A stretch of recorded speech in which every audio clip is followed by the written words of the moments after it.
I'm Alex Morton, Director of Policy at the Centre for Policy Studies, and I'm delighted to welcome you to the launch of Think Small, a paper authored by our Head of Business, Nick King, and kindly launched today by the Home Secretary, the Right Honourable Sajid Javid.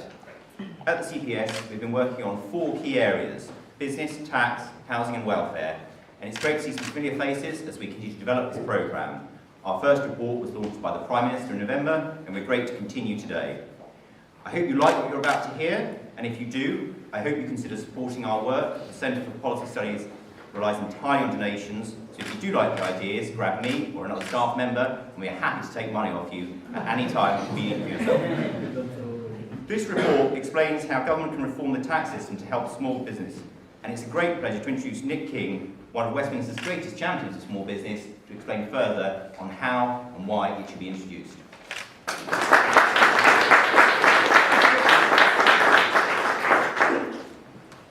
Thanks, Alex. Thanks to everybody here for coming along today for the launch of Think Small.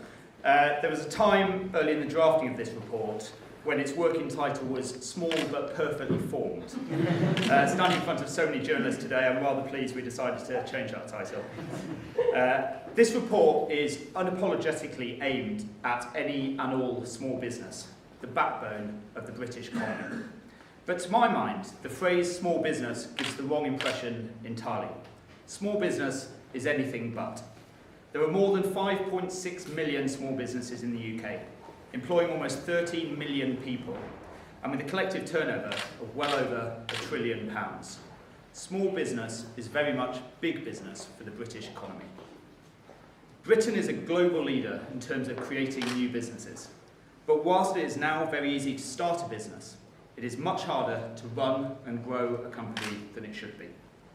Central to this problem is the British tax system. Small businesses are forced to spend thousands of pounds and huge amounts of their time dealing with paperwork and tax administration. Time and money which could be better spent helping their businesses grow. It's no surprise that the polling YouGov recently conducted on our behalf revealed that more than 3/5 of small business owners don't think that the government is on their side. 3/4 of them complained that the tax and administration system is too complicated. In Think Small, I propose a simple solution. Companies with a turnover of less than £1 million a year could choose, rather than paying the 4 main business taxes, corporation tax, VAT, employers' national insurance and business rates, to pay instead a new, simple, consolidated tax set at 12.5% and levied on turnover. At a stroke, this would remove the need for huge amounts of paperwork because the levy is so easy to calculate and administer for the business owner and the taxman alike. Moreover, it would allow Britain's business owners to get on with what they do best, investing in growth, employing more people, and delivering the goods and services that their customers want. This idea is popular amongst both the public and small business owners. 80% of the members of the public we surveyed said they thought the tax system should be easy for small businesses to understand. And almost 3/4 of the small business owners and managers we surveyed said they'd prefer to use the simple consolidated tax if it meant paying the same amount of tax. Over 1/4 said they prefer it, even if it meant paying more tax. The simple consolidated tax is a simple idea, but it is also a radical one. But it is this sort of radicalism which the Conservative Party needs to embrace right now. As Corbyn's Labour Party continues to talk down competition and free enterprise, the Tories need to show that they're on the side of business, and small business in particular. Over the last couple of years, the Conservative Party's support for business has sometimes seemed questionable. I don't think that's good enough. It's business which provides the jobs, the growth, and the opportunities which this country so desperately needs. It's business which pays the taxes which fund our public services, including our NHS, education, and the police. So we should be celebrating business people, especially small business owners, and doing all we can to make their lives easier. And the Conservative Party needs to show it understands, values, and champions small business owners. So, without further ado, I'd like to introduce a man who knows just how important small businesses really are. It's my great pleasure to welcome to the stage my good friend and former boss, a man who is not afraid to think big, the Home Secretary, Sajid Javid. Thank you. Thank you. Thank you, Nick, and it's Great to be here at the CPS. Whenever I'm here, I'm always reminded of its founder, the great Margaret Thatcher, someone who instinctively understood small business, the need to support small business, and she did that throughout her time as the leader of our great country.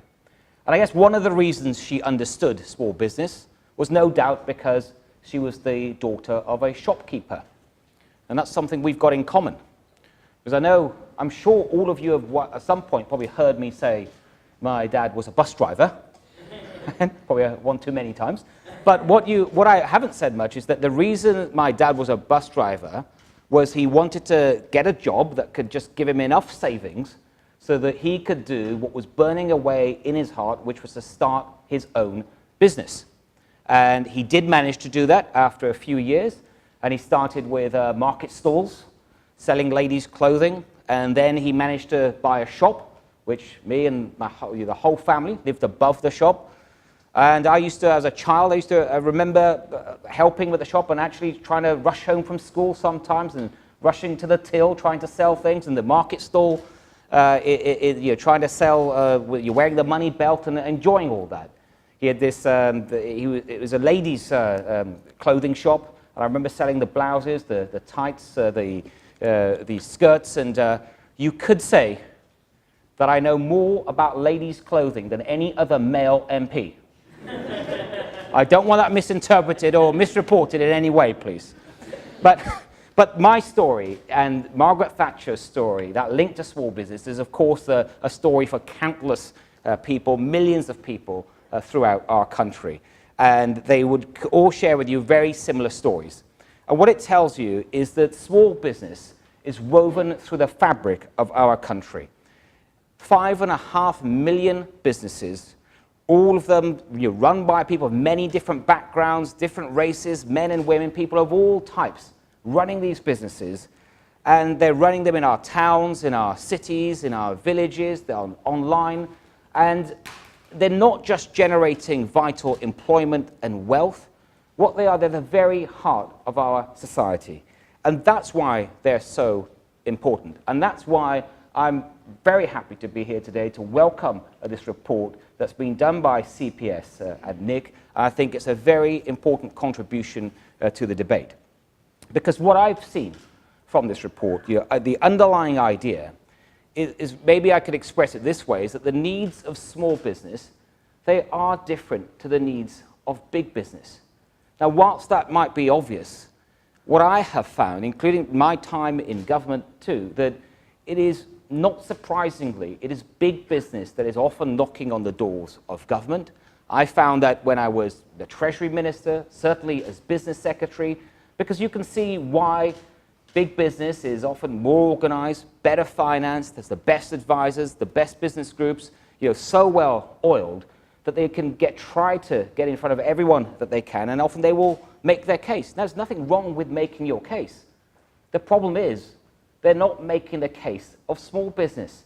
And I can certainly think of at least a few times when businesses came to me when I was business secretary, big businesses, and what they proposed to you as some exciting, new, bold, pro-business idea was actually a pro-big business idea, often set out in a way to try and stop small businesses from competing with them and taking away some of their customers. Because we all know here today, the reason why we support the CPS, the reason we like what we see, is that when it comes to capitalism, the best economic system that there can be to generate the jobs and the wealth that we need to improve our standards of living, that at its very foundation is that it needs to be set up in a way that it helps the small businesses compete. Competition is at the very core of small businesses. And what that means is that we need a level playing field when it comes to small business. But when you look at that field now, what I see often, too often, are some bumps and boulders and some potholes and things, and it's anything but level. So we need to do more to try and fix that. And that's what I see in this report today by Nick and the team. And take, for example, Nick's proposal on tax. And what that goes to the heart of is that it recognises that whilst small businesses, they sometimes struggle to pay their bills, whether that's the tax bills or other bills. And I remember my dad, his business, it had its ups and downs. I could see how the family mood would change sometimes when a bill arrives, and you're going to wonder, are you going to have the business over the next few weeks, the next few months to actually meet that bill? Could you be in trouble? But when those bill arrives for small businesses, it can be of huge concern, but at the same time, these businesses, they look around and they see the big businesses, often the tech businesses today, the big multinational corporations, and certainly some of the more modern tech businesses. And whilst the small businesses are paying their fair share of tax, they see these tech businesses pay what I would say is a piddling share of tax, if anything at all. That is not fair, it's not right, and it's not acceptable. And there is some work that, of course, the government has already started to try and level that playing field, the digital services tax, but I don't think we're going far enough yet, and we need to do much more to make sure that the big online businesses, that they pay their fair share of tax. You know, it's our responsibility to make sure that taxes on business are low, that they are simple, and that they are fair. And the CPS, again, is doing great work to try and put all of this into practice. And I've seen for myself just how hard people that run small businesses, that start small business, how hard they work, the risks that they take, and that needs to be recognized and it needs to be rewarded. But above all, we need to have a fair, level playing field. And it is absolutely right, what Nick just said, that we, as the Conservative Party, that we do more to reclaim our position as the party of business, but especially the party of small business. Because when you look after small business, you look after Britain. Thank you very much. Thank you.